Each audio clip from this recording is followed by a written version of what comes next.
എല്ലാവരും എൻ്റെ പേര് മഞ്ജു. ദൈവത്തിൻ്റെ നാമത്തിന് മഹത്വം ഉണ്ടാകട്ടെ. നമ്മൾ എന്ത് ചിന്തിക്കുന്നു, എങ്ങനെ ചിന്തിക്കുന്നു എന്നുള്ളത് നമ്മളുടെ സ്വഭാവത്തെയും നമ്മളുടെ ആറ്റിറ്റ്യൂഡിനെയും നമ്മുടെ റിയാലിറ്റിനെ എല്ലാം ഇങ്ങനെ എന്താ പറയണേ മോൾഡ് ചെയ്തെടുക്കും അല്ലേ. നമ്മൾ നേരെ ചൊവ്വെ ചിന്തിക്കുന്ന വ്യക്തികളാണെങ്കിൽ, നന്മ മാത്രം ചിന്തിക്കുന്ന വ്യക്തികളാണ് നമ്മൾ, അങ്ങനെയുള്ള വ്യക്തികളായിരിക്കും. തിന്മയാണ് നമ്മൾ ചിന്തിക്കുന്നതെങ്കിൽ നമ്മൾ അങ്ങനെയുള്ള വ്യക്തികളും ആയിരിക്കും. അപ്പോൾ ദൈവം എപ്പോഴും പറഞ്ഞിരിക്കുന്ന ഒരു കാര്യം, നമ്മുടെ ഹൃദയത്തെ നമ്മൾ വളരെയധികം diligent-ആയിട്ട് നമ്മൾ കാക്കണം. കാര്യം എന്താന്ന് വെച്ച് കഴിഞ്ഞാൽ, നമ്മുടെ ഹൃദയത്തിൽ വരുന്ന ചിന്താഗതികൾ, മനസ്സിലുണ്ടാകുന്ന ചിന്താഗതികൾ, അതൊക്കെ നമ്മുടെ ചിന്തയെയും നമ്മുടെ സ്വഭാവത്തെയും നമ്മുടെ വിശ്വാസത്തെയും നമ്മുടെ പ്രവർത്തികളെയൊക്കെ ഇങ്ങനെ മോൾഡ് ചെയ്തെടുക്കുക, അതിനെല്ലാം രൂപപ്പെടുത്തിയെടുക്കും അല്ലെ. കുഞ്ഞുങ്ങൾ ചെറുതായിരിക്കുമ്പോൾ തന്നെ അവരോട് ദൈവത്തെപ്പറ്റി പറഞ്ഞു കൊടുക്കുകയാണെങ്കിൽ അവർ വളർന്നു വരുമ്പോൾ അതുപോലെ വളർന്നു വരും. കുഞ്ഞുങ്ങളോട് മോശപ്പെട്ട രീതിയിലുള്ള കാര്യങ്ങൾ പറയുന്നെങ്കിൽ, സീരിയൽ TV കാണുന്ന സീരിയലിനെ പറ്റിയൊക്കെ പറയുന്നെങ്കിൽ, അല്ലെങ്കിൽ അതുങ്ങളുടെ മുമ്പിലേക്ക് TV വെച്ച് കൊടുത്തോണ്ടിരിക്കുകയാണെങ്കിൽ അതുങ്ങൾ അങ്ങനെ വളർന്നു വരും അല്ലെ. അതുങ്ങൾ പറയുന്ന വാക്കുകൾ അങ്ങനെയായിരിക്കും, അതുങ്ങളുടെ പ്രവൃത്തി ആ രീതിയിൽ ഉള്ളതായിരിക്കും. അപ്പൊ ദൈവം നമ്മളോട് പറയുക, നമ്മള് മെഡിറ്റേറ്റ് ചെയ്യുന്നത്, നമ്മൾ ചിന്തിക്കുന്നത്, അത് എന്താ പറയുക, ദൈവത്തിന്റെ എന്താ പറയുക ട്രൂത്തിൽ ബേസ്ഡ് ആയിട്ടുള്ള കാര്യങ്ങളായിരിക്കണം. എന്തൊക്കെയാണോ ട്രൂത്ത് ആയിട്ടുള്ള, ഓണറബിൾ ആയിട്ടുള്ള അങ്ങനത്തെ കാര്യങ്ങളൊക്കെ ചിന്തിക്കുക എന്ന് ദൈവം നമ്മളോട് പറഞ്ഞിരിക്കുക അല്ലെ. അങ്ങനെയാകുമ്പോൾ നമ്മൾ സൈറ്റന് ഒരിക്കൽ പോലും ഒരു ചാൻസ് കൊടുക്കും നമ്മുടെ ജീവിതത്തിലേക്ക് കൊടുക്കുന്നില്ല, നമ്മുടെ ജീവിതത്തിലേക്ക് വരുന്നതിന് വേണ്ടി. അപ്പൊ അതിനെപ്പറ്റി എനിക്ക് പറയാനുള്ളൂ. നമുക്കൊന്ന് പ്രാർത്ഥിച്ച ശേഷം സംസാരിക്കും. കർത്താവ് സമയത്ത് നന്ദി പറയുന്നു. Thank you Jesus master. അങ്ങയുടെ സ്നേഹം പോലെ സ്നേഹമില്ല. Thank you Jesus. അങ്ങയുടെ വചനത്തിനായിട്ട് നന്ദി പറയുന്നു കർത്താവേ. അങ്ങയുടെ വചനം മെഡിറ്റേറ്റ് ചെയ്യാൻ ഞങ്ങൾക്ക് തന്നിരിക്കുന്ന കൃപയ്ക്കായിട്ട് നന്ദി പറയുന്നു കർത്താവ്. ഞങ്ങളോട് സംസാരിക്കണേ, ഇന്ന് ഞങ്ങളുടെ ഹൃദയങ്ങൾ തുറക്കണമേ കർത്താവേ. ഹോളി സ്പിരിറ്റ് ഗോഡ്, ഞങ്ങൾ ട്രൂത്തിലേക്ക് നയിക്കുന്നു. ഇന്ന് ഞങ്ങളുടെ സത്യം ഞങ്ങൾക്ക് പറഞ്ഞ് പഠിപ്പിക്കണം. യേശുവിൻ നാമത്തിൽ അമ്മേ. പിതാവേ, അങ്ങേക്കായിട്ടും മകനായിട്ടും ഹോളി സ്പിരിറ്റ് ഗോഡ് നന്ദി പറയുന്നു. യേശുവിൻ നാമത്തിൽ. ഫിലിപ്പിയർക്ക് ലേഖനത്തിലേക്ക് പോകാം. എൻ്റെ 4-ാമത്തെ അധ്യായത്തിന്റെ 8ഉം 9ഉം വാക്കുകൾ ഇങ്ങനെ പറഞ്ഞിരിക്കുന്നത്, ഒടുവിൽ സഹോദരന്മാർ. ഇപ്പൊ ഒടുവിൽ എന്ന് പറഞ്ഞ് വാക്ക് സ്റ്റാർട്ട് ആക്കിയിരിക്കുന്നത് നമുക്ക് 1-ാമത്തെ ചാപ്റ്ററൊക്കെ തൊട്ടിങ്ങി വരുമ്പോൾ ഫിലിപ്പിയർ അല്ലെ, അവരുടെ എന്താ പറയുക, അവര് ഗോസ്പൽ ഷെയർ ചെയ്യുന്ന വിധത്തിൽ, പോളിന്റെ ഒപ്പം ഗോസ്പൽ ഷെയർ ചെയ്യുന്ന വിധത്തിൽ അവര് ഒരു പാർട്ട് ആയിട്ട് ചെയ്യുക. പോളിന് അവര് ആവശ്യത്തിനുള്ള കാര്യങ്ങളൊക്കെ സപ്ലൈ ചെയ്യുന്നു. അതുകൊണ്ട് തന്നെ പോളിന് അവരെ പറ്റി ഓർക്കും വളരെയധികം സന്തോഷമാണ് അല്ലെ. പിന്നെ 2-ാമത്തെ ചാപ്റ്ററിൽ വരുമ്പോൾ പോൾ ഇങ്ങനെ പറഞ്ഞിരിക്കുന്നത്, ഇപ്പം 1-ാമത്തെ ചാപ്റ്ററിൽ പോൾ പറയുന്നുണ്ട്, ഞാൻ ജീവിക്കുന്നതാണെങ്കിൽ യേശുവിന് വേണ്ടി മരിക്കുന്നത് എനിക്ക് ഗെയിൻ അല്ല, ഞാൻ മരിക്കുന്നത് നല്ലത്, കാരണം യേശുവിനൊപ്പം ആയിരിക്കുമല്ലോ.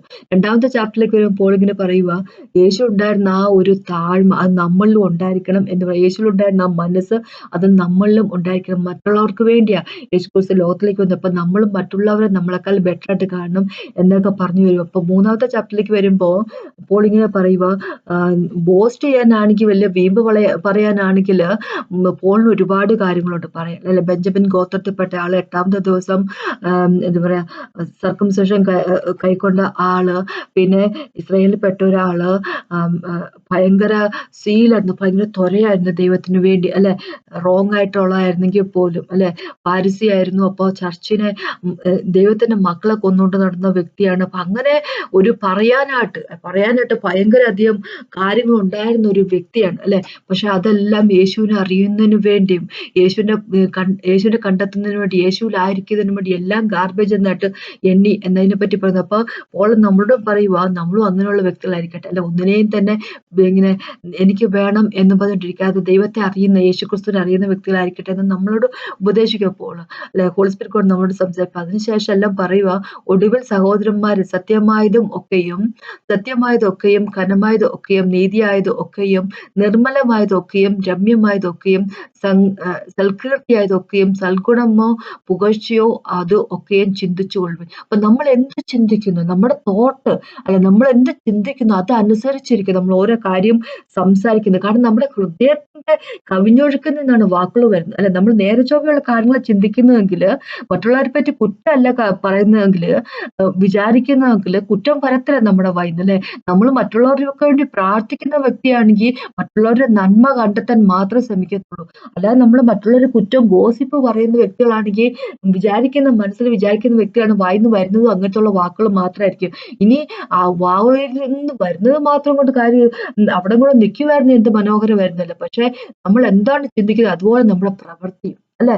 നമ്മൾ എന്ത് ചിന്തിക്കുന്നു അതുപോലെ തന്നെയായിരിക്കും നമ്മൾ പ്രവർത്തിക്കുന്നത്. അപ്പൊ ഇവിടെ ദൈവം നമ്മളോട് പറയുക, എന്ത് പറയണേ, സത്യമായതിനെ പറ്റി ചിന്തിക്കുക, ഘനമായതിനെ പറ്റി ചിന്തിക്കുക, നീതി ആയതിനെ പറ്റി ചിന്തിക്കുക, ഒക്കെയും എന്താ പറയാ, സൽകൃത്യം അതിനെ പറ്റിയൊക്കെ എല്ലാം ചിന്തിക്കുക, അല്ലെ? പിന്നെ 9ാമത്തെ വാക്ക് പറയും, എന്നോട് പഠിച്ചും ഗ്രഹിച്ചും കേട്ടും കണ്ടുള്ളതും പ്രവർത്തിപ്പിൻ, ഞാൻ കണ്ടുമുള്ളതും പ്രവർത്തിപ്പിൻ, ഞാൻ എന്നാൽ സമാധാനത്തിന്റെ ദൈവം നിങ്ങളോട് കൂടി ഇരിക്കും, അല്ലെ? അപ്പൊ എന്നെ ഇമിറ്റേറ്റ് ചെയ്യുന്ന പോള് പറയാ, എന്നെ ഇമിറ്റേറ്റ് ചെയ്യുന്ന പോള് പറയാ.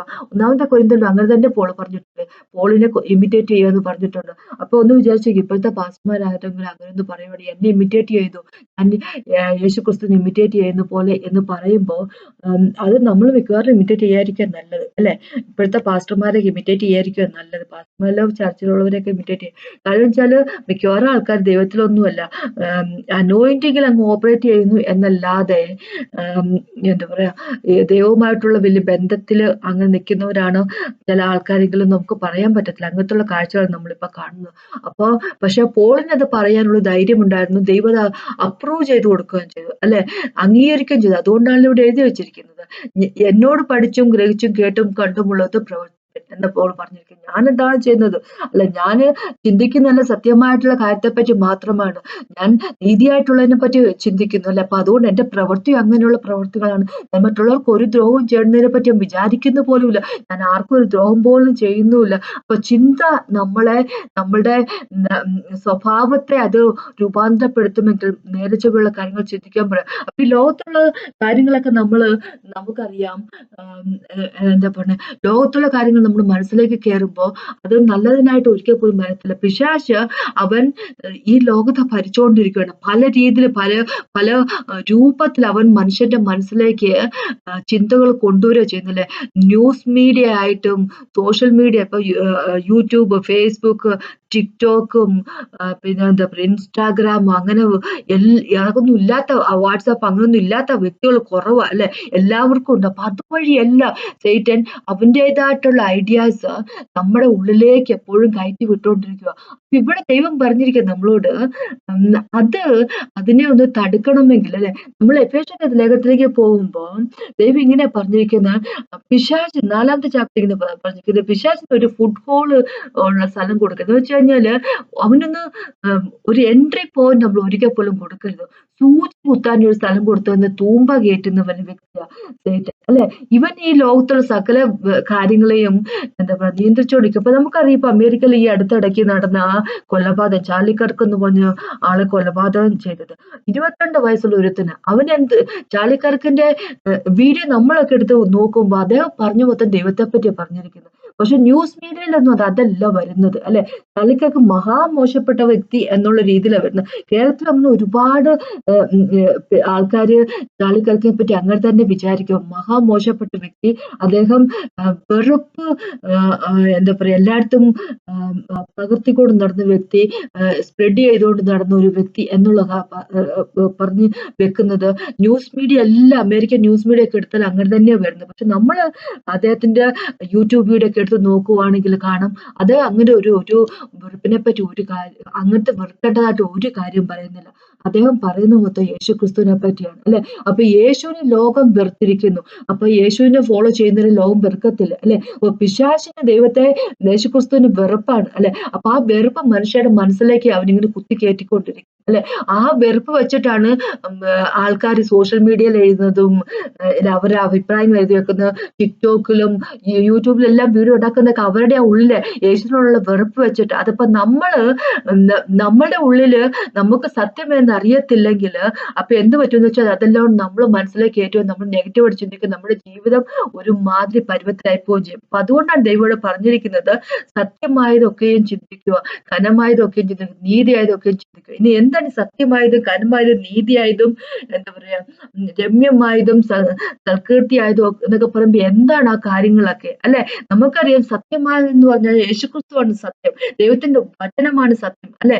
ദൈവത്തിന്റെ വചനം എന്ന് പറഞ്ഞാൽ യേശുക്രിസ്തുവാണ്. അപ്പൊ പിന്നെ നമുക്ക് തന്നിരിക്കുന്ന റിട്ടൺ വേർഡ് ഓഫ് ഗോഡ്, അല്ലെ, ബൈബിള്, ദൈവത്തിന്റെ വചനമുണ്ടല്ലോ. അപ്പൊ ദൈവത്തിന്റെ വചനത്തിൽ കൂടി ദൈവം പിതാവ് യേശുവിനെ വെളിപ്പെടുത്തി തരുവാൻ നമുക്ക്, അല്ലെ? അപ്പം വചനം സത്യമാണ്. വചനത്തിന് ജീവനുണ്ട്. നമ്മള് വചനത്തെ എന്താ പറയാ വചനം ചിന്തിക്കുന്ന ആൾക്കാരായിരിക്കണം. വചനം അനുസരിച്ച് നമ്മൾ ചിന്തിക്കുന്ന വ്യക്തികളായിരിക്കാം. വചനമാണ് കാര്യമുള്ളത്. വചനമാണ് നീതിയായിട്ടുള്ളത്. യേശുവിന്റെ വചനത്തിലാണ് നീതിയുള്ളത് അല്ലെ. ദൈവത്തിന്റെ വചനമാണ് നിർമ്മലമായിട്ടുള്ളത്. നമ്മൾ അത് ചിന്തിക്കുന്ന വ്യക്തികളായിരിക്കുക അല്ലെ.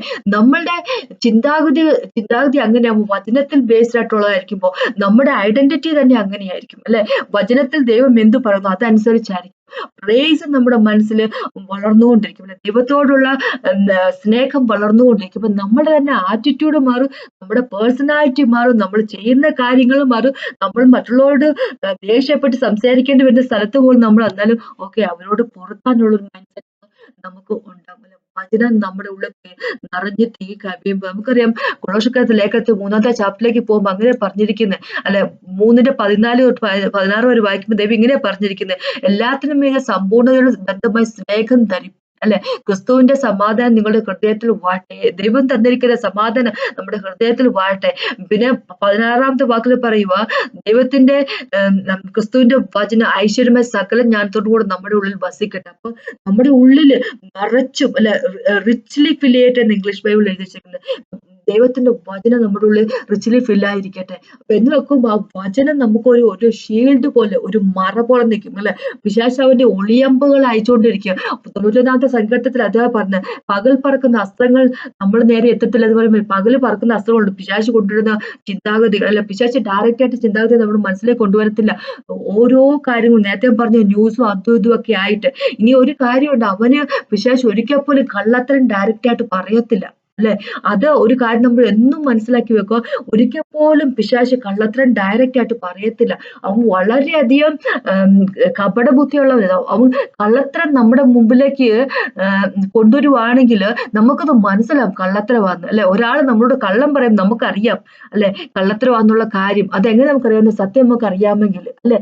അപ്പൊ അവൻ ഡയറക്റ്റ് ആയിട്ട് നമ്മളുടെ ഉള്ളിലേക്ക് കള്ളത്തരത്തെ കൊണ്ടിടത്തില്ല. അവൻ എന്ത് ചെയ്യുന്നു വെച്ച് കഴിഞ്ഞാല് കുറച്ച് സത്യവും കൂടെ ഇടകലർത്തിക്കൊണ്ട് നമ്മുടെ മനസ്സിലേക്ക് ഇടത്തുള്ളൂ അല്ലെ. അപ്പൊ സത്യം ഏതാണെന്ന് കംപ്ലീറ്റ് നമ്മൾ അറിയണം. അതുകൊണ്ടാണ് ദൈവം നമ്മളോട് പറഞ്ഞത് സത്യത്തിൽ നിങ്ങൾ മെഡിറ്റേറ്റ് ചെയ്യുന്ന വ്യക്തികളായിരിക്കണം എന്ന് പറഞ്ഞിരിക്കുന്നത് അല്ലെ. ഏതാണോ സത്യമായിട്ടുള്ളത്, ഏതാണോ നോബിളായിട്ട്, ഏതാണോ എന്താ പറയാ ഇങ്ങനെയല്ലേ പറഞ്ഞിരിക്കുന്നത് ഫിലിപ്പ് നമ്മളിപ്പോ വായിച്ചതേ ഉള്ളൂ. ഏതാണോ സത്യമായതൊക്കെയും ഘനമായതൊക്കെയും നീതിയായതൊക്കെയും നിർമ്മലമായതൊക്കെയും രമ്യമായതൊക്കെയും സൽകൃത്യായതൊക്കെയും സൽഗുണമായതോ പുകഴ്ചയോ അതും ഒക്കെ ചിന്തിച്ചോളൂ എന്ന് പറഞ്ഞു. അപ്പൊ എന്താ വെച്ചാൽ മെഡിറ്റേറ്റ് ചെയ്യുക. ജോഷുവോട് പറഞ്ഞ പോലെ ദൈവത്തിന്റെ വചനം അതായത് ലോ അല്ലെ, ന്യായപ്രമാണം നിന്റെ വായിൽ നിന്ന് മാറിപ്പോകരുത്. നീ അതിലേക്ക് മെഡിറ്റേറ്റ് ചെയ്തുകൊണ്ടിരിക്കുക. ദൈവത്തിന്റെ വചനത്തിൽ മെഡിറ്റേറ്റ് രാവും പാലും മെഡിറ്റേറ്റ് ചെയ്തുകൊണ്ടിരിക്കുന്ന ആൾക്കാര് റിവേഴ്സ് ഓഫ് വാട്ടർ അല്ലെ, ആറ്റിന്റെ കരയിൽ പ്ലാൻ ചെയ്യപ്പെട്ടിരിക്കുന്ന വൃക്ഷം പോലെ എന്ന് പറഞ്ഞിരിക്കുക. അപ്പൊ ആ റിവർ എന്ന് പറയുന്ന ആർന്ന് പറഞ്ഞ ഗോഡ്. അപ്പൊ അങ്ങനെ രാവും പകലും മെഡിറ്റേറ്റ് ചെയ്യാണ്ടിരിക്കുന്ന ചിന്തിക്കുന്ന ആൾക്കാര് ജീവനുള്ള വ്യക്തികളായിരിക്കും അല്ലെ. അപ്പൊ ഈ ജീവനില്ലാത്ത ഓരോ പരിപാടിയായിട്ട് പിശാച് വരുമ്പോ നമ്മൾക്ക് വളരെ ഈസി ആയിട്ട് മനസ്സിലാക്കാൻ പറ്റും, ഇത് ശരിയല്ലല്ലോ, വചനം പറയുന്ന ഇങ്ങനെയല്ലല്ലോ അല്ലെ. വചനം പറയുന്ന ഒരു കാര്യവും ഇപ്പൊ ഞാൻ കേട്ടത് ഇപ്പൊ എന്റെ മനസ്സിലേക്ക് വന്ന ആ ചിന്താഗതിയും അത് വചനവുമായിട്ട് കൂടി യോജിച്ച് പോകുന്നില്ലല്ലോ അല്ലെ. അപ്പൊ നമുക്ക് അത് അപ്പോൾ തന്നെ അത് വന്ന ചിന്തയെ നമുക്ക് അപ്പോൾ തന്നെ നശിപ്പിച്ചു കളയാൻ പറ്റും അല്ലെ. നമ്മൾ വചനം അറിയുന്ന വ്യക്തികളാണെങ്കിൽ അതാ ദൈവം പറഞ്ഞിരിക്കുന്നത് വചനത്തെ പറ്റി ചിന്തിച്ചുകൊണ്ടേയിരിക്കുക എന്ന് പറഞ്ഞിരിക്കുന്നതിന്റെ കാര്യം അല്ലെ.